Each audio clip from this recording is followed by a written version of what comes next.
Hello प्यारे बच्चों, कैसे हैं आप सब। उम्मीद है आप सब काफी अच्छे होंगे। मेरा नाम है संध्या और मैं आपको पढ़ाऊंगी आपका मैथ्स का सब्जेक्ट। आज की क्लास से हम शुरू करेंगे आपके मैथ की बुक का चैप्टर नंबर 1 यानी पार्ट 1, जिसका नाम क्या है, पूर्णांक, इंटीजर्स। इंटीजर्स के बारे में आपने पहले भी पढ़ा होगा, तो आज चलिए इसके बारे में थोड़ा सा और एक्सप्लोर करते हैं और चलिए क्वेश्चंस को भी सॉल्व करेंगे। ठीक है, सबसे पहले समझते हैं पूर्णांक यानी इंटीजर्स है क्या। सभी गिनती संख्या जिसमें प्राकृतिक संख्या शून्य और ऋण संख्या सम्मिलित है से मिलकर बनी संख्या प्रणाली को पूर्णांक कहा जाता है। यहाँ पे आप देख पा रहे हैं, जैसे कि यहाँ पर ऋणात्मक संख्या है, फिर शून्य, फिर यहाँ पे धनात्मक संख्या है। ये क्या है, ये पूर्णांक बनाती है। पूर्णांकों का वर्गीकरण इस प्रकार है: धन पूर्णांक, ऋण पूर्णांक और शून्य पूर्णांक। आपने इन तीनों के बारे में पढ़ा है। धन पूर्णांक में पॉजिटिव नंबर्स, ऋण में नेगेटिव नंबर्स और शून्य में 0 आता है, जो कि ना तो धन है ना ही ऋण है।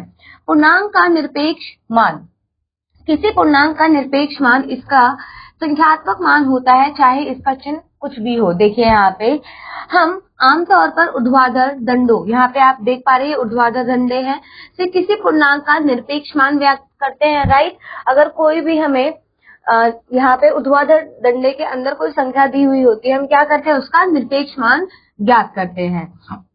जहाँ पे आप अगर इस फॉर्मूले को ध्यान से देखें कि इसके अंदर कौन सी वैल्यू है, n, तो अगर आप इसे सॉल्व करोगे तो आपको n मिलेगा।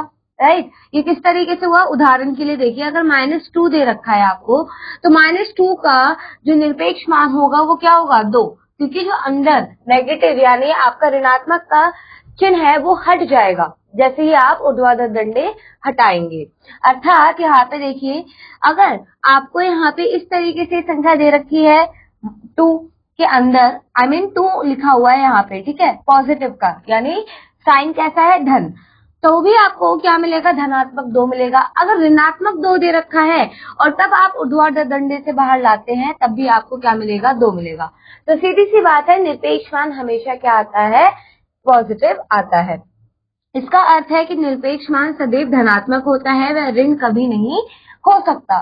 संख्या रेखा पर पूर्णांकों का प्रदर्शन, एक रेखा AB खींचिए और उसका दोनों दिशाओं में विस्तार कीजिए। इस रेखा पर एक बिंदु लीजिए 0। यहाँ पे देखिए, हमने एक संख्या रेखा खींची और यहाँ पे हमने एक बिंदु लिया 0, शून्य पूर्णांक।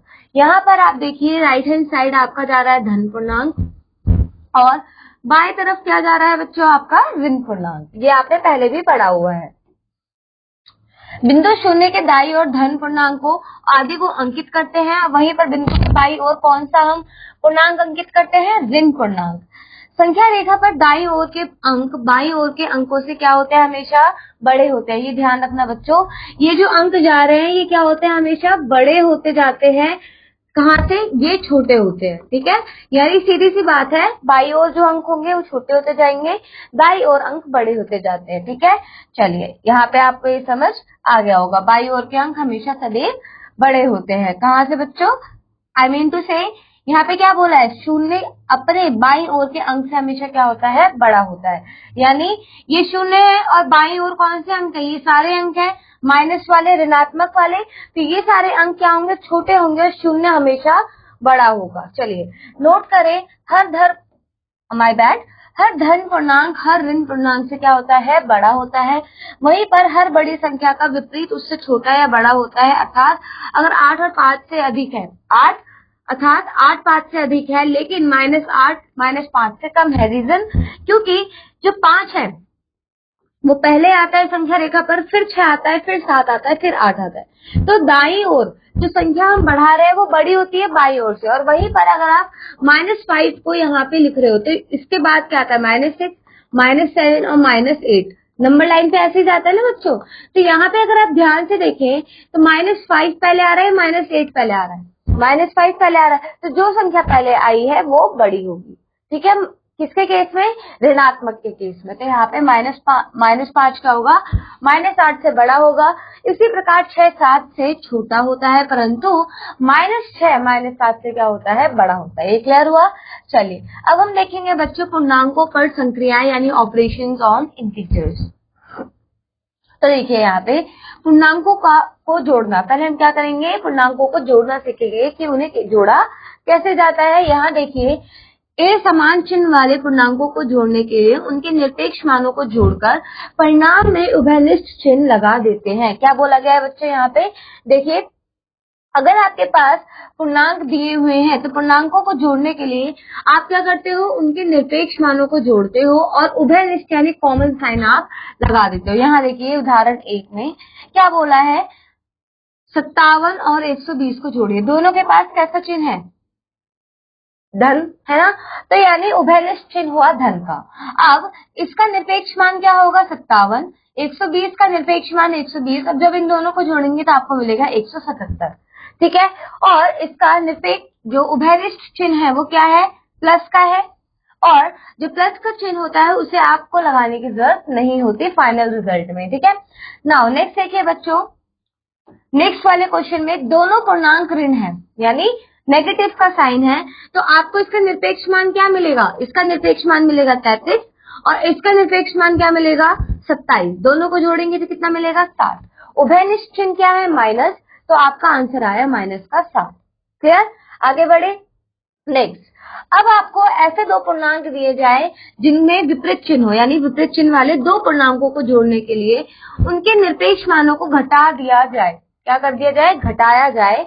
अधिक निरपेक्ष मान वाले पूर्णांक को क्या करना है? पूर्णांक का चिन्ह अंकित कीजिए। देखिए बच्चों, दो केस बोले गए। पहले तो आपको घटाना है और अधिक निरपेक्ष जो संख्या है बड़ी वाली उसका आपको चिन्ह लगा देना है। ठीक है, यहाँ देखिए उदाहरण 2 में आपको क्या बोला है, इनको जोड़िए। ठीक है, तो यहाँ पे मुझे बताइए दोनों का चिन्ह अलग अलग है, इसके पास धन है उसके पास ऋण है, तो बड़े में से छोटे को आप घटा दीजिए। तो जैसे आप 53 को 37 में से घटाएंगे तो कितना मिलेगा आपको? 16, है ना? तो बोला क्या गया था पहले आपको, उनके निरपेक्ष मानों को घटा दीजिए। तो आपको पता है जो 53 है उसका निरपेक्ष मान 53 होगा और माइनस 37 का निरपेक्ष मान 37 होगा। अब 53 में से 37 को घटाइए, 16 मिलेगा। अब क्या करना है? अधिक निरपेक्ष मान वाले, अधिक निरपेक्ष मान वाला कौन सा है? 53। उसके पास कौन सा चिन्ह है? धन का, तो धन का आप चिन्ह लगा दीजिए फाइनल आंसर में। क्लियर? चलिए अब देखिए यहाँ पे बोला भी है अधिक निरपेक्ष मान वाला पूर्णांक 53 है तो उसका चिन्ह क्या है? धन है। नेक्स्ट देखिए आपको बोला है 29 और 83 में से क्या करना है? इन पे जोड़ना है। तो यहाँ पे मुझे देखिए पहले इनका निरपेक्ष मान क्या है? इसका निरपेक्ष मान 29 है, इसका निरपेक्ष मान क्या है? 83। अब बड़े में से छोटी संख्या को घटा दीजिए, आपको मिलेगा 54। क्लियर? अब अधिक निरपेक्ष मान वाले पूर्णांक का 83 है ना? उसके पास कौन सा चिन्ह है? माइनस का, तो जो आपका आंसर आएगा वो माइनस का 54 आएगा। ठीक है, क्योंकि जो संख्या अधिक निरपेक्ष मान वाली जो संख्या है वो 83 है, उसके पास धन का क्या था? ऋण का चिन्ह था, तो ऋण का चिन्ह आपके फाइनल आंसर में आएगा। ठीक है, नेक्स्ट बच्चों जोड़ना तो आपको आ गया। नेक्स्ट है पूर्णांकों का व्यवकलन यानी घटाना। दो पूर्णांक है आपके पास, कौन कौन से हैं? P and Q। एक पूर्णांक में से अन्य पूर्णांक घटाने के लिए घटाए जाने वाले पूर्णांक के विपरीत चिन्ह को दूसरे पूर्णांक में जोड़ लेते हैं। अब इसमें बोला क्या है बच्चों? जोड़ना वर्ड, ध्यान से देखिए। सबसे पहले आपको क्या बोला गया है? एक पूर्णांक में से अन्य पूर्णांक घटाने के लिए घटाए जाने वाले पूर्णांक के विपरीत चिन्ह को दूसरे पूर्णांक में जोड़ लिया जाता है। देखिए कैसे, उदाहरण के लिए आपके पास एक संख्या है P, ठीक है, और एक संख्या है -q। जब आपने इसे घटाया तो -q का विपरीत क्या होता है? q, है ना? अब आपका जो आंसर होगा वो होगा P प्लस Q। तो सिंपल फॉर्मूला अगर आपको याद रखना है तो ये कैसे याद रखेंगे? अगर आपके पास बाहर भी ऋणात्मक चिन्ह है और अंदर भी ब्रैकेट के अंदर भी ऋणात्मक चिन्ह है तो आपको मिलेगा धनात्मक चिन्ह। ठीक है, चलिए उदाहरण देखिए यहाँ पे क्या बोला है, +8 और +5 को घटाए, तो इसे कैसे लिखा जाएगा? ध्यान से देखिए, यहाँ पे इसे +8 +5 को हमने घटाया तो यहाँ पे देखिए दोनों के चिन्ह अलग अलग है, दोनों का चिन्ह अलग अलग है। तो एक चीज आप यहाँ पे क्या कर सकते हैं, अगर हम पहले वाले फॉर्मूले के अकॉर्डिंग सॉल्व करें तो यहाँ पे आपको क्या करना है? आपको दिख रहा है प्लस का 8 और प्लस का 5 है, ठीक है। आपको पता है कि इसका निरपेक्ष मान क्या होगा? 8।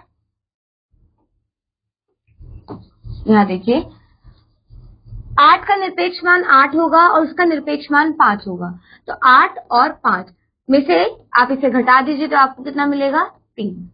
तो आपका आंसर है प्लस का 3। क्लियर हुआ?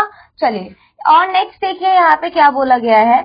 बी क्वेश्चन देखिए, बी क्वेश्चन में क्या बोला है, +3 में से -2 को घटाएं। अब वही केस आपका सामने आ गया, ये वाला केस। इसमें क्या बोला था, मैंने जब बताया था आपको कि अगर आपके पास प्लस का 3 है, जैसे आप यहाँ देखिए, और माइनस का 2 है, ठीक है, उसमें से आपने क्या करा, -2 को घटाया। तो ध्यान से देखिए यहाँ पे दोनों के पास कैसा चिन्ह है, सेम चिन्ह है, तो माइनस माइनस क्या हो जाएगा, प्लस। ठीक है, नहीं तो आप क्या करेंगे, इन दोनों को जोड़िए, आप कितना आंसर मिलेगा, प्लस का 5। ठीक है, यही सेम फॉर्मूला आप क्या कर सकते हैं, यहाँ पे यूज कर सकते हैं, जो हमने यहाँ पढ़ा था इस वाले को। ठीक है, यहाँ पे आप देखिए इस फॉर्मूले को आपको यूज करना है। क्लियर हुआ? चलिए आगे बढ़े, आगे बढ़ते हैं। नेक्स्ट देखिए सी क्वेश्चन क्या बोला है, -9 का विपरीत। अब यहाँ पे सी क्वेश्चन क्या है, करते हैं दोबारा। -7 से -9 को घटाएं। तो पहले क्या बताया था आपको, -9 का विपरीत निकालना है। -9 का विपरीत क्या आता है, 9। ठीक है, फिर वहीं पर आप देखिए -7 फिर प्लस का 9 हो जाएगा, है ना। तो कितना होगा आपको पता है, 9 में से 7 जाएगा तो कितना बचेगा, 2। इसी तरीके से डी में -1 से अगर आप 10 घटाएंगे तो 10 का विपरीत क्या होता है बच्चों, -10, और -1 -10 कितना हो जाएगा, -11। ठीक है, अब आपको सॉल्व करना आ गया। अब नेक्स्ट देखिए क्या बोला है, अगला टॉपिक नेक्स्ट में है योग के गुण। पूर्णांकों के योग क्रम विनिमय नियम का पालन करते हैं। उदाहरणार्थ देखिए यहाँ पे आपको एक प्रॉपर्टी बताई गई है, अगर आपने +2 लिया और -5 को जोड़ा तो आपको -3 मिलेगा। वहीं पर अगर आप -5 को पहले लिखते हैं और 2 को बाद में लिख के जोड़ते हैं तब भी आपको -3 मिलेगा। तो यहाँ पर आपका क्रम विनिमय प्रॉपर्टी क्या हो रहा है, गुण जो है वो एप्लीकेबल है। नेक्स्ट देखिए, जैसे कि -3 और -4 आपने ब्रैकेट में लिया, इन्हें जोड़ा, अगर आप इनकी पोजीशन को चेंज कर देंगे तो भी आपको -7 मिलेगा। आंसर में कोई चेंज नहीं आने वाला। नेक्स्ट प्रॉपर्टी देखें, नेक्स्ट बोला है पूर्णांकों के योग संयोजन नियम का पालन करते हैं। उदाहरणार्थ यहाँ पे देखिए क्या बोला है, अगर आप ग्रुपिंग कर देते हो, आप क्या कर रहे हो, पेयर बना रहे हो, युग्म बना रहे हो, जैसे कि 2 + -5, यहाँ पे इसका पेयर बना हुआ है। ठीक है, नेक्स्ट में क्या किया हमने, -5 और 5 का पेयर बना दिया, -5 और 7 का पेयर बना दिया। अब जब आपने इसे सॉल्व किया तो दोनों केस में आपको 4 मिल रहा है ना। तो आप यहाँ कह सकते हो कि पूर्णांकों के योग संयोजन का जो नियम है वो यहाँ लागू हो रहा है। नेक्स्ट, योग के लिए शून्य योग तक समक है। देखिए कैसे, अगर आपने कोई भी संख्या ली, पूर्णांक लिया, उसमें शून्य को जोड़ा तो आपको वही संख्या, वही पूर्णांक वापस मिल जाएगा। घटाओ के लिए शून्य तत्समक नहीं है, क्यों, देखिए ये आपको याद रखना है। ठीक है, चलिए योज प्रतिलोम, योज्य प्रतिलोम क्या बोला है, +8 और -8। ठीक है, तो अगर आप इसको इंटरप्लेन, यहाँ पे इसकी पोजीशन चेंज कर दीजिए, इंटरचेंज कर दीजिए, तो यहाँ पे आप देख रहे हैं हमने इंटरचेंज कर दिया। अब तब भी इसका आंसर क्या आ रहा है, 0 आ रहा है। तो इस प्रकार 8 और -8 तथा -8 और 8 का योज्य प्रतिलोम क्या है, 0 है। देखिए उदाहरण देखिए क्या बोला है, एक उदाहरण देखते हैं इन क्वेश्चंस पे जो हमने प्रॉपर्टीज गुण पढ़े हैं। दो पूर्णांकों का योग 42 है, उनमें से एक पूर्णांक -35 है, दूसरे पूर्णांक का मान ज्ञात कीजिए। तो माना दूसरा पूर्णांक x है, आपने पहले भी पढ़ा होगा बीजीय व्यंजक के बारे में, राइट। तो यहाँ पे हम क्या कर रहे हैं, दूसरे पूर्णांक को हमने x मान लिया है। ठीक है, अब पहला पूर्णांक हमें पता है -35 है और दोनों पूर्णांकों का योग 42 है। तो हम कह सकते हैं कि -35 में जो हमने दूसरा पूर्णांक जोड़ा था तभी तो हमें 42 मिला था, है ना। हमने क्या किया, -35 में दूसरा पूर्णांक जोड़ा तो 42 मिला। अब आपका x की वैल्यू यहीं पे रहेगी, x को यहीं पे रहने दीजिए, -35 उधर जाएगा।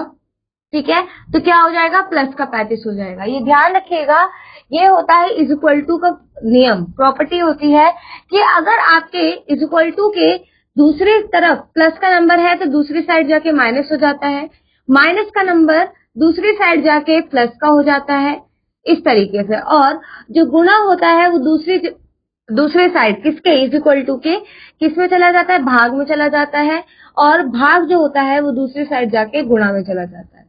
क्लियर। अब यहाँ पे ये किसमें है, इसके पास धनात्मक या ऋणात्मक, कौन सा चिन्ह है, ऋणात्मक, तो ऋणात्मक दूसरी साइड जाएगा तो धन का चिन्ह आ जाएगा, और दोनों को जब आप जोड़ेंगे तो आपको मिलेगा 77, यानी जो दूसरा पूर्णांक है उसका मान 77 है। ठीक है, आगे बढ़े, देखिए नेक्स्ट उदाहरण। एक शरीर का तापमान आपको 25 डिग्री सेल्सियस तक बढ़ता है, ठीक है, फिर 32 डिग्री गिर जाता है। पहले क्या हुआ, ध्यान से देखिए। अब बढ़ना क्या होता है, बढ़ना मतलब शरीर का मान पहले 25 डिग्री बढ़ता है, तो यानी ये क्या होता है, प्लस का। फिर 32 डिग्री गिर जाता है, यानी क्या होगा, माइनस का। शरीर का अंतिम तापमान क्या होगा, यदि प्रारंभिक तापमान -20 डिग्री सेल्सियस है, तो आप कह सकते हो कि पहले जो उसका टेम्परेचर था वो -20 डिग्री सेल्सियस था, 25 बढ़ा है ना, और 32 गिरा है, तो इस तरीके से इसका एक्सप्रेशन तैयार होगा।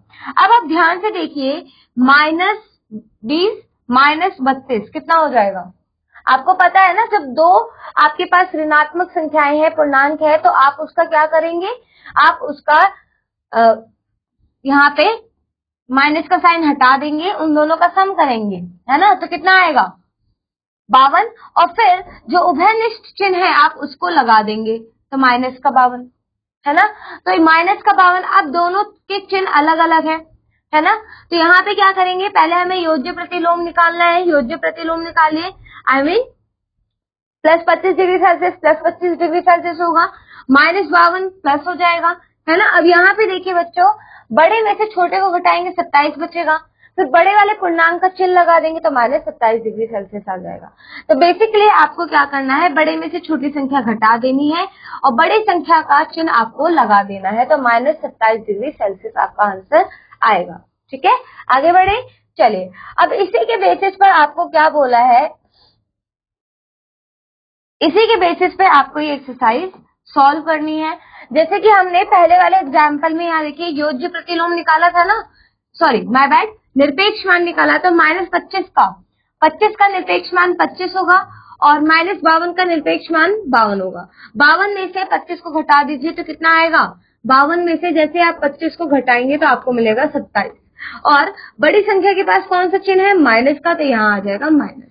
क्लियर, ये तो इस तरीके से सॉल्व हुआ। यही सेम चीजें आपको यहाँ एग्जाम्पल्स में यूज, सॉरी एक्सरसाइज के क्वेश्चन में यूज करने, कैसे पूछा क्या है आपसे, प्रत्येक का निरपेक्ष मान ज्ञात कीजिए, तो -2002 का निरपेक्ष मान क्या होगा, 2002।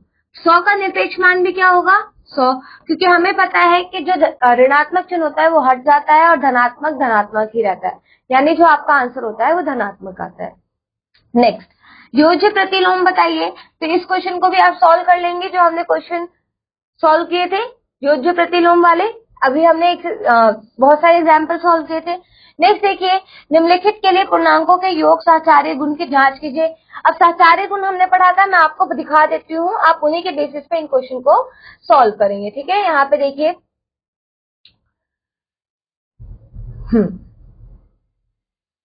देखिए मैं आपको यहाँ पे ये देखिए, क्रम विनिमय नियम ये रहा, संयोजन नियम ये रहा, तो इन्हीं नियमों का यूज करके आपको क्या करना है, उन क्वेश्चन का सॉल्व करना है। आगे बढ़े, चलिए क्वेश्चन हो जाएगा।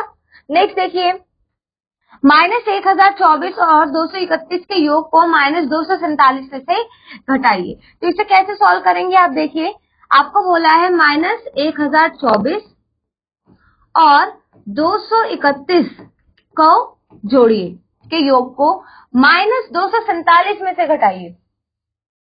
247 में से क्या करना है, आपको घटाना है, तो 247 माइनस का, उसमें से आपको इन्हें घटाना है। क्लियर हुआ, कुछ इस तरीके से ये क्वेश्चन सॉल्व होगा। तो अब आपको दिख रहा है कि पहले आपको ब्रैकेट वाले नंबर को सॉल्व करना पड़ेगा, तो दोनों के पास अलग अलग चिन्ह है ना, तो माइनस का चिन्ह बड़ा है, माइनस का चिन्ह आएगा।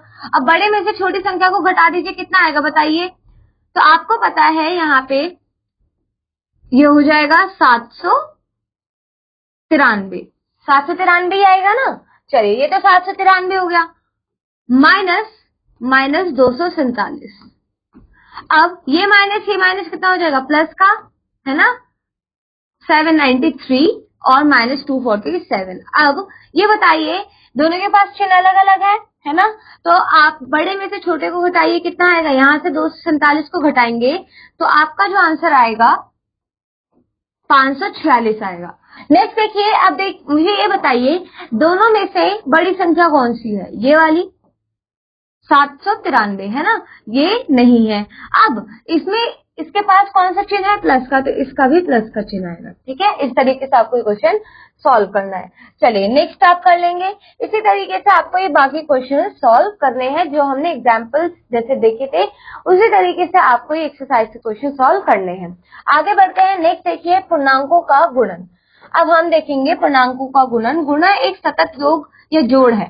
पूर्णांकों का गुणन भी पूर्ण संख्याओं के गुणन के समान होता है। जैसे 3 गुना 5 15 देता है, तो यानी इसका क्या मतलब है? 5 आपने 3 बार जोड़ा तो आपको 15 मिला। इसी प्रकार पूर्णांकों के लिए आप क्या करते हो? -2 गुना 4 है, तो 2 की गुणा 4 से कर लेते हैं, कितना आता है? 8। और उसी तरीके से आप क्या करेंगे? यहाँ पे अभी हम साइन को एवेल्यूएट करना यानी देखेंगे कि गुना करने के बाद फाइनल जो चिन्ह जाता है वो कौन सा जाता है, अभी हम बताएंगे। पर उससे पहले आप इस एक्सप्रेशन को जरा ध्यान से देखिए।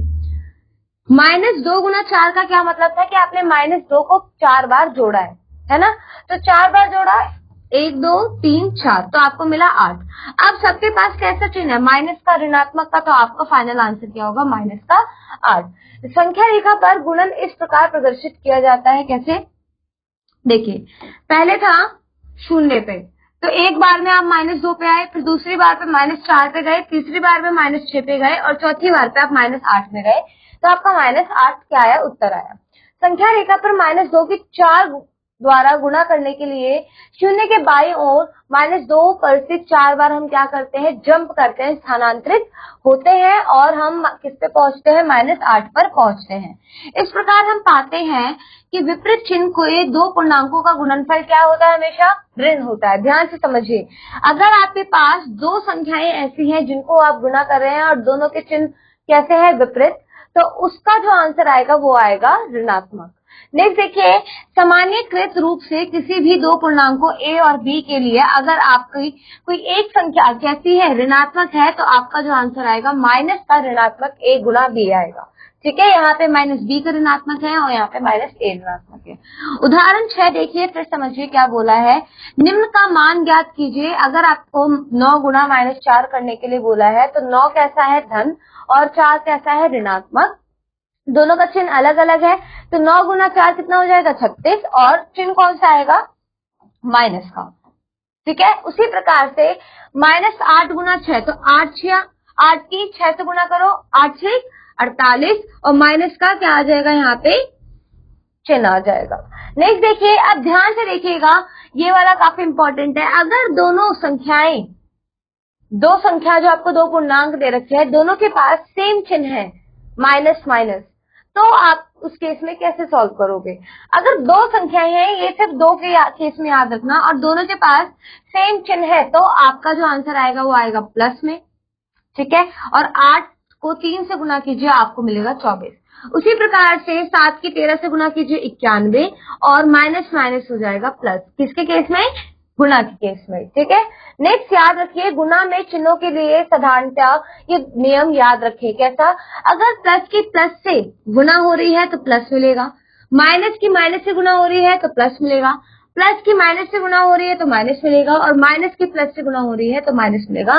दिस इज वेरी इंपॉर्टेंट और बहुत ज्यादा इंपॉर्टेंट फॉर्मूला है ये। ठीक है, अब इस प्रकार नियम 1 देखिए, यहाँ पे क्या बोल रहा है। दो समान चिन्हों वाले पूर्णांकों, दोनों धनात्मक या दोनों ऋणात्मक का गुणनफल ज्ञात करने के लिए हम उसके निरपेक्ष मानों का गुणनफल ज्ञात करते हैं और गुणनफल के साथ धनात्मक चिन्ह लगाते हैं। उदाहरण 8 देखिए, -4 का 4 आएगा, -5 का 5 आएगा, और इसका गुणनफल कीजिए तो कितना आएगा? 20। नेक्स्ट देखिए बच्चों, उसी तरीके से यहाँ पे दोनों संख्याएं धनात्मक है, तो इसका जो आपको निरपेक्ष मान मिलेगा वो भी धनात्मक ही मिलेगा, और दोनों को आप जब जोड़ेंगे गुना करेंगे तो वो भी 20 ही आएगा। नेक्स्ट देखिए, नियम 2, दो असमान चिन्हों वाले पूर्णांकों का गुणनफल ज्ञात करने के लिए एक ऋणात्मक और दूसरा धनात्मक है, यही तो मतलब हुआ। तो हम उसके निरपेक्ष मानों का गुणनफल ज्ञात करते हैं और गुणनफल के साथ ऋणात्मक का चिन्ह लगाते हैं। जैसे देखिए 3 गुना 5 15 और माइनस का चिन्ह हमने यहाँ लगा दिया, 5 अट्ठे 40 और माइनस का चिन्ह हमने यहाँ पे लगा दिया। ठीक है, नेक्स्ट देखिए उदाहरण। अब उदाहरण से समझिए, निम्न का मान ज्ञात कीजिए। तो मुझे पहला क्वेश्चन देख के बताइए कि क्या दो यहाँ पे जो आपको क्वेश्चन दे रखे हैं, पहला है -8 फिर 4 -5 और 3। अब अगर आप ध्यान से देखेंगे तो पहले इन दोनों की गुणा हो रही है और इन दोनों की गुणा हो रही है, फिर ये माइनस हो रहे हैं, यही तो हो रहा है। तो आप कैसे सॉल्व करोगे? तो पहले आपको -8 की 4 से गुणा करनी है। बोर्ड मास पढ़ा हुआ है आपने, पहले आप क्या करते हैं, गुणा करते हैं। तो -8 की 4 से गुणा कीजिए तो कितना आएगा, -32। -3 की 5 से गुणा कीजिए तो कितना आएगा, 15। कितना आएगा, देखिए 15, माइनस का 15 और ये माइनस का 32। यहाँ प्लस का 15 क्यों आया, क्योंकि माइनस माइनस क्या हो गया, प्लस। अब इसे सॉल्व कर सकते हैं आप, ये तो आपको समझ में आ गया ना क्यों आया। नेक्स्ट -32 और 15 को जब आप सॉल्व करेंगे आपको मिलेगा माइनस का 17। नेक्स्ट देखिए बी क्वेश्चन क्या बोल रहा है। बी क्वेश्चन में आपको ब्रैकेट में जो दिया है -7 + 6, तो बोर्ड मास के अकॉर्डिंग पहले आपको ब्रैकेट ओपन करना होता है। तो इसका जब आप इसको सॉल्व करोगे आपको मिलेगा -1, है ना। इसकी गुणा करनी है आपको -11 से। दोनों के पास कैसा चिन्ह आया, दोनों के पास आया ऋणात्मक चिन्ह। जब ऋणात्मक दोनों संख्याएं गुणा हो रही है और दोनों के पास सेम चिन्ह है तो आपको मिलता है प्लस का 11। 1 गुना 11 11। अब देखिए यहाँ पे 9 दूनी 18 माइनस का 18 और 2 के 10 से गुणा करोगे तो आपको मिलेगा 20। कितना मिलेगा, 20। और 20 कैसा मिलेगा, माइनस। चलिए इसे हम अपने तरीके, ऐसा नहीं है, एक क्वेश्चन को सॉल्व करने के काफी तरीके हो सकते हैं। ठीक है, -20, दोनों के पास ऋणात्मक चिन्ह तो प्लस का आएगा और 18 की 20 से गुणा करोगे तो 360 आएगा। इन्होंने यहाँ क्या करा, इन्होंने ये करा कि पहले 18 -18 की 2 से गुणा करी, -2 से तो 36 मिला और फिर 10 से गुणा करी। तो दोनों केस में आपका आंसर सेम आने वाला है। नाउ गुणा के गुण दोबारा पढ़ते हैं। गुणा के गुण, संवरक गुण निम्नलिखित गुणनफलों को देखिए। -2 की आपने -3 से गुणा की 6 मिला, 3 की -5 से गुणा करी -15 मिला और -8 की 7 से गुणा करी आपको -56 मिला। इसका क्या अर्थ है, सभी स्थितियों में परिणाम एक पूर्णांक है। ए और बी दोनों पूर्णांक इसलिए है, दोनों पूर्णांक है इसलिए ए गुना बी भी क्या है, एक पूर्णांक है। इसका अर्थ यह है पूर्णांक गुणन के लिए संवरक होते हैं। सामान्यीकृत रूप से किन्हीं भी दो पूर्णांक ए और बी के लिए यदि ए और बी दोनों पूर्णांक है तो ए गुना बी भी क्या आएगा, आपका पूर्णांक ही आएगा। और दूसरा है आपका क्रम विनिमय गुण। तो निम्न उदाहरण पर ध्यान दीजिए कि 7 की 8 से गुणा करें तब भी आपको 56 मिलेगा और 8 के 7 से गुणा करोगे तब भी 56 मिलेगा और इन दोनों की गुणा करोगे तो भी आपको 15 मिलेगा और इन दोनों की गुणा करोगे तो भी आपको 15 मिलेगा। इसका क्या मतलब है, यहाँ हम देखते हैं कि दो पूर्णांकों के क्रम से गुणनफल में कोई अंतर नहीं पड़ता, इसलिए पूर्णांक गुणन के लिए क्रम विनिमय है। ठीक है, सामान्यीकृत रूप में किन्हीं दो पूर्णांक अगर आपको ए और बी दे रखे हैं तो अगर आप उसे इस तरीके से लिखते हो तब भी आपका रिजल्ट आंसर सेम आने वाला है। नेक्स्ट है बच्चों सहचार्य गुण। सहचार्य गुण में तीन पूर्णांक जैसे आपके पास है -3, 2 और -5 पर विचार करते हैं। यहाँ पे देखिए आपने क्या करा, -5 की 2 से गुणा करी एक युग्म बनाकर और यहाँ पर आपने -3 और 2 का एक युग्म बनाया। अब इन दोनों की गुणा करी -5 से, तब यहाँ पे देखिए अगर आप सॉल्व करते हो तो दोनों केस में आपको जो आंसर मिल रहा है वो 30 मिल रहा है। तो क्या कोई अंतर है आपके आंसर में? नहीं। तो इसका मतलब है ये सहचार्य गुण है। ठीक है, आप किसी का भी पेयर बना दो, यहाँ पे इसका पेयर बना दो चाहे इसका पेयर बना दो, यहाँ पे आंसर में कोई अंतर नहीं आने वाला।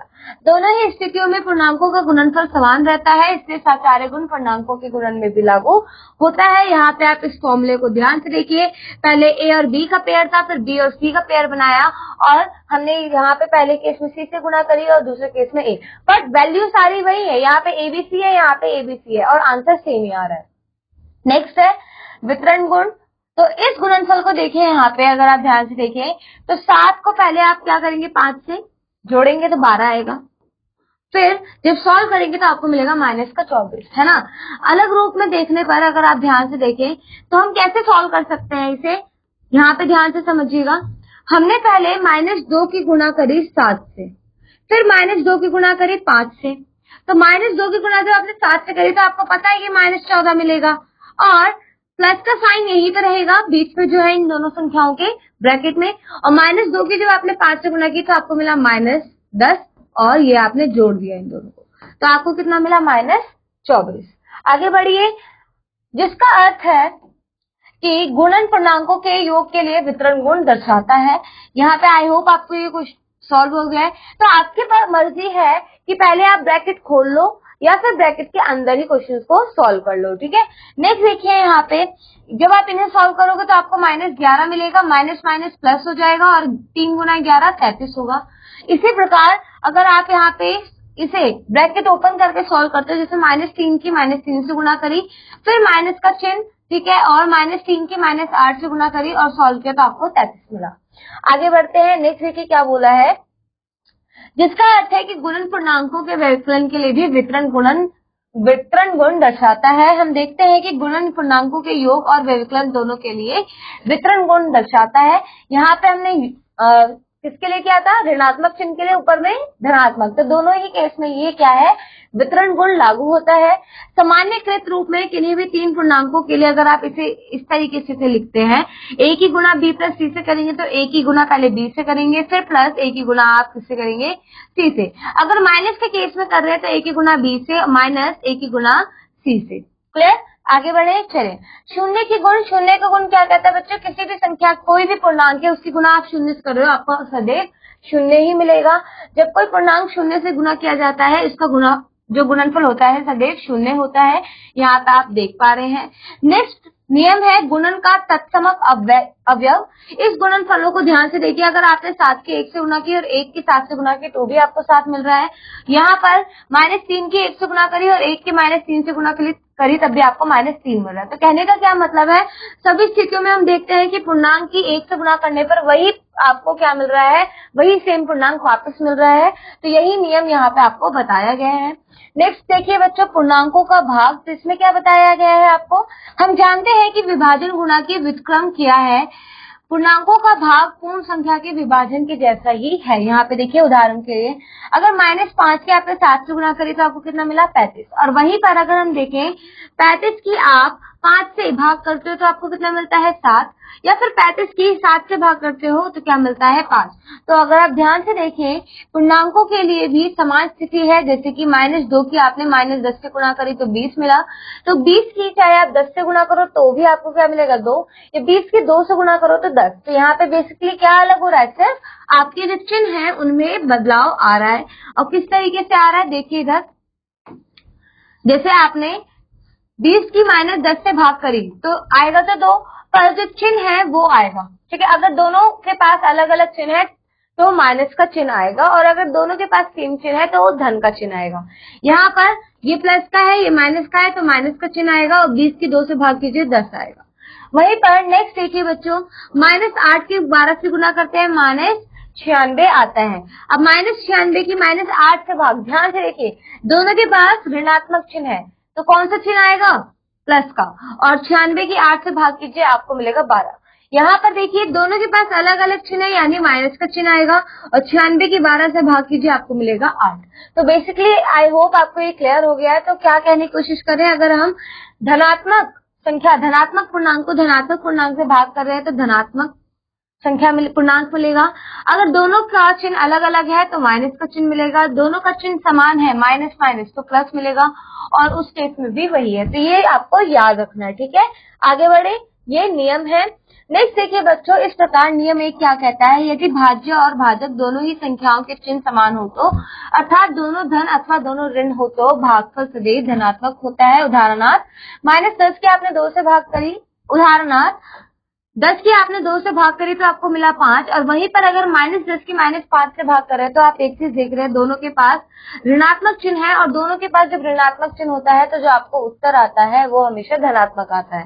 नियम 2 क्या कहता है, यदि भाज्य और भाजक दोनों संख्याओं के चिन्ह अलग अलग होते हैं तो भागफल सदैव ऋणात्मक आता है। आप यहाँ पे देखिए 10 की आपने 5 से भाग की, पर 5 कैसा है ऋणात्मक, तो आपको उत्तर क्या आएगा -2, और यहीं पर -10 कैसा है ऋणात्मक, और उसकी आपने धनात्मक 2 से भाग भाग करी तो भी आपका उत्तर क्या आया, -5।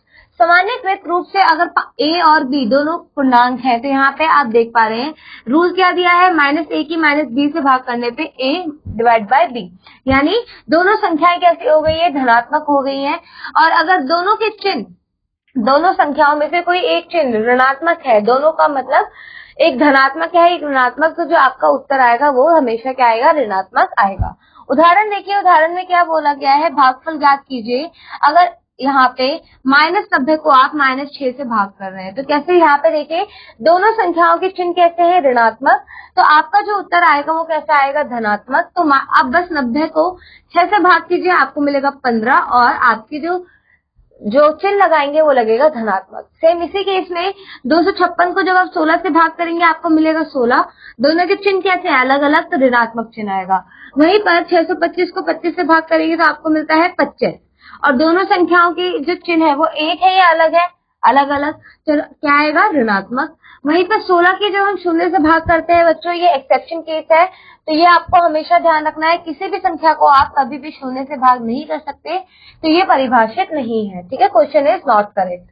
भाग के गुण, संवरक गुण निम्नलिखित को देखिए यहाँ पे, जब -5 को आप 5 से भाग करते हो -1 मिलता है जो एक पूर्णांक है, -24 को -2 से भाग करते हो 12 मिलता है जो एक पूर्णांक है। सेम यहाँ पे आप ध्यान से देखिए, अगर -8 को आप 3 से भाग करते हो तो क्या आपको एक पूर्णांक मिलता है, नहीं। -3 को -2 से भाग करते हो तो आपको क्या पूर्णांक मिलता है, नहीं, ये मिश्रित भिन्न है। तो यहाँ पे आप कह सकते हो पहली दो स्थितियों में हम देखते हैं कि यह एक पूर्णांक, यदि एक पूर्णांक को अन्य पूर्णांक से विभाजित किया जाए तो प्राप्त भागफल भी पूर्णांक है, परंतु लेकिन बाद के दोनों धारणों में भागफल पूर्णांक नहीं है, इसलिए संवरक गुण यहाँ पे लागू नहीं होगा। क्रम विनिमय गुण निम्नलिखित को ध्यान से देखिए, अगर आपने -8 को 2 से भाग किया और 2 को -8 से भाग किया तो आपका आंसर 1 नहीं आएगा, तो यहाँ पे आप कह सकते हो कि क्रम विनिमय गुण यहाँ पे लागू नहीं होता। उपरोक्त उदाहरण दर्शाता है कि पूर्णांकों की भाग में क्रम विनिमय गुण का पालन नहीं होता, इसलिए क्रम विनिमय गुण पूर्णांकों के भाग में प्रतिपादित नहीं होता है। यहाँ पे आप कह सकते हैं कि अगर आपने a को b से भाग किया और b को a से भाग किया तो दोनों ही केसेस अलग अलग हैं। नेक्स्ट देखिए, साचार्य गुण निम्नलिखित का निरीक्षण कीजिए। 60 को आपने 12 से भाग किया, आपको कितना मिलेगा, 5। और यहाँ पे आप ध्यान से देखिए, एक बार करना क्या है, एक्चुअली में आपने पहले ब्रैकेट को सॉल्व किया तो आपको मिला 5, फिर आपने 5 को इस 2 से भाग किया तो आपको क्या मिला, एक मिश्रित भिन्न, है ना। यहाँ पे आप देखिए कि 60 को अगर आपने क्या किया, पेयर चेंज कर दिए, आपने इस बार 60 और 12 के बजाय आपने 12 और 2 को क्या किया, युग्म बनाया, तो आपने 12 और 2 को भाग किया तो आपको मिला 6, फिर 60 को 6 से भाग किया आपको मिला 10। क्या दोनों केस में आंसर सेम है, नहीं, अलग अलग है। तो यहाँ पे आपका जो कह सकते हैं कि साचार्य गुण भी पूर्णांकों के भाग में प्रतिपादित नहीं होता है। अगर आप a divided by b divided by c कर रहे हो और वहीं पर a divided by b divided by c कर रहे हो, ब्रैकेट्स का पेयर अलग अलग बना के, तो वो नियम यहाँ लागू नहीं होता। शून्य से भाग, शून्य से किसी भी पूर्णांक की भाग अर्थात अर्थहीन है और एक वैध क्रिया है, इसको ध्यान से समझिए, अर्थहीन और वैध क्रिया, कभी भी कोई संख्या शून्य से विभाजित नहीं हो सकती, तो यानी यहाँ पे इसका क्या मतलब हुआ, यह एक अर्थहीन क्या है, प्रोसेस है, ठीक है। यहाँ पे आप कह सकते हो ये अर्थहीन और वैध क्रिया है। यहाँ यदि a एक पूर्णांक है तो a डिवाइडेड बाय 0, यहाँ पे ध्यान से देखिए, यहाँ पे क्या बोला है, यदि a एक पूर्णांक है और a शून्य के बराबर नहीं है तो a डिवाइडेड बाय a 1 होता है। यदि सेम संख्या के सेम संख्या से भाग करने पे 1 मिलता है। पूर्णांकों पर संख्याओं के क्रम का नियम भी पूर्ण संख्याओं के समान है। उदाहरणार्थ -3 की गुणा आप ब्रैकेट में 5 -3 से कर रहे हैं, तो पहले आप 5 -3 कीजिए, आपको मिलेगा 2, 2 की गुणा -3 से कीजिए, आपको मिलेगा -6। सबसे पहले कोष्टकों के व्यंजकों को क्या करना होता है, हल करना होता है। यहाँ पे अब कोष्टक के अंदर कोष्टक है, तो जो सबसे अंदर वाला कोष्टक है उसको आपको क्या करना है, सॉल्व करना है। कितना आएगा, 5, फिर -15 प्लस 5 कितना होगा, -10। अब -10 के 3 से गुणा कीजिए, आपको मिलेगा 30। समझ में आया। चलिए यहाँ पे देखिए, यहाँ पे दोनों संख्याओं के पास जो सेम चिन्ह वाली संख्याएं है उन्हें सॉल्व कीजिए, तो -28 और -9 कितना हो जाएगा, -31 और +12, तो आपको मिलेगा -25। बट एक चीज और, दूसरा तरीका यहाँ पे देखिए, दूसरा तरीका क्या कहता है, ओके यहाँ पे देखिए, एक सेकेंड, ठीक है, चलिए ये हो गया, ये हमने पहला तरीका सॉल्व करा था। दूसरा तरीका देखिए, बाएं से दाएं क्रिया करते हैं, यानी -28 + 12 कितना आएगा, सॉल्व कीजिए। -22 प्लस -28 + 12 कितना होगा, -16। फिर हमने -9 को उसमें क्या करा, घटाया। तो जब हमने 9 को इसमें घटाया तो दोनों के चिन्ह कैसे हैं, एक जैसे, तो माइनस का 25। तो दोनों केसेस में आंसर आपको एक जैसा मिला है। यहाँ पे भी हम क्या करेंगे, बाएं से दाएं की ओर क्रिया करेंगे। तो -125 को आप 5 से भाग कीजिए, कितना आएगा बताइए, -25। फिर इसकी गुणा -10 से कीजिए तो आपको मिलेगा 250। पहले भाग की क्रिया करते हैं, ठीक है। उदाहरण 9 देखिए, उदाहरण 9 में क्या बोला है, एक खान में लिफ्ट 5 मीटर प्रति मिनट की दर से नीचे उतरती है, 1 घंटे बाद उसकी स्थिति क्या होगी। यहाँ पे देखिए बच्चों, आपको बता दिया गया है कि 5 मीटर प्रति मिनट, तो आपको पता है 1 घंटे बाद पूछा है, तो 1 घंटे में आपको पता है कितने मिनट होते हैं, 60 मिनट। और आपको पता है कि 1 मिनट में लिफ्ट की स्थिति -5 मीटर होती है, उतर रही है ना, तो नीचे नेगेटिव में जाएगी। तो -5 मीटर उतरना, और 1 घंटे में 60 मिनट होते हैं, राइट, 1 घंटे बाद, तो -5 की 60 से गुना कीजिए तो -300 मीटर नीचे वो होगी, ठीक है। चलिए नेक्स्ट देखिए बच्चों, एक्सरसाइज अभ्यास में क्या बोला है, गुणनफल ज्ञात कीजिए। तो 3 की गुणा 4 से करेंगे तो क्या आएगा, 12।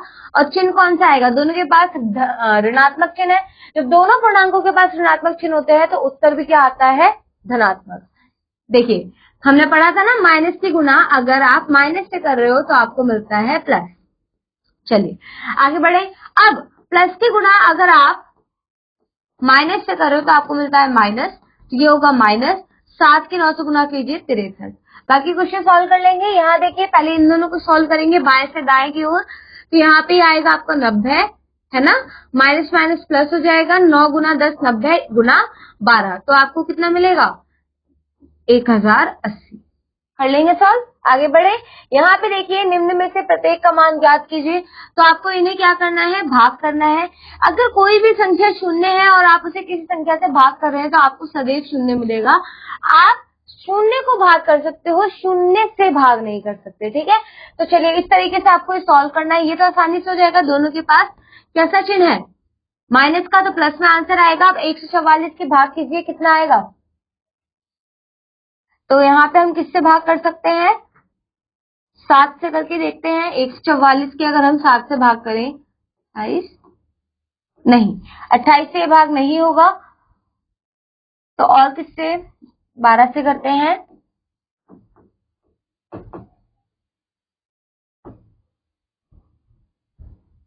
चलिए एक काम करते हैं, हम प्राइम फैक्टराइजेशन मेथड यूज करते हैं, ठीक है।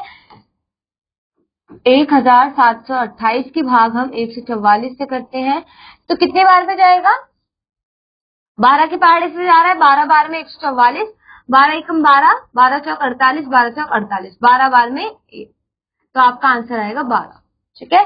चलिए नेक्स्ट देखिए, यहाँ पे क्या करेंगे, इससे पहले सॉल्व करेंगे, आपको मिलेगा 9 की भाग -3 से कीजिए। 9 कैसे आया, दोनों के पास एक जैसा चिन्ह है, तो धनात्मक आएगा। 36 की 4 से भाग कीजिए 9। अब इन्हें सॉल्व कीजिए तो कितना आएगा, दोनों के पास अलग अलग चिन्ह है, तो माइनस का, और 9 की 3 से भाग कीजिए 3।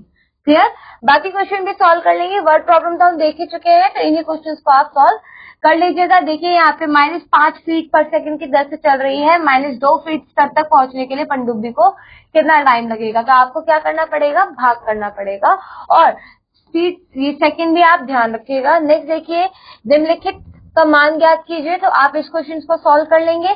नेक्स्ट बच्चों, एक्सरसाइज के क्वेश्चंस आप ट्राई आउट कीजिएगा, सारे एक जैसे ही हैं जैसे हमने एग्जांपल्स में सॉल्व किया था। यहाँ पे देखिए निम्नलिखित में प्रत्येक का भागफल ज्ञात कीजिए, तो कैसे करेंगे, यहाँ पे प्लस का साइन माइनस का साइन, तो आपको मिलेगा -18 की 3 से भाग कीजिए 6, राइट। तो इसी तरीके से आपको ये क्वेश्चन सारे सॉल्व करने हैं, आई होप आप कर लेंगे। यहाँ पे नेक्स्ट देखिए बच्चों क्या बोला गया है, नीचे दिए गए पूर्णांकों में से बताइए कौन सा परिणाम बड़ा है। तो पहले इसे सॉल्व कीजिए, फिर इसे सॉल्व कीजिए। 8 - 9 -1 गुणा 10, तो कितना मिलेगा, -10, और वहीं पर 8 - 1 गुणा 10, तो आप क्या करेंगे, यहाँ पे ध्यान से देखिए, आपने बोर्ड मास रूल पढ़ा हुआ है, राइट। तो 9 की पहले 10 से गुणा कीजिए, कितना आएगा बच्चों, 90।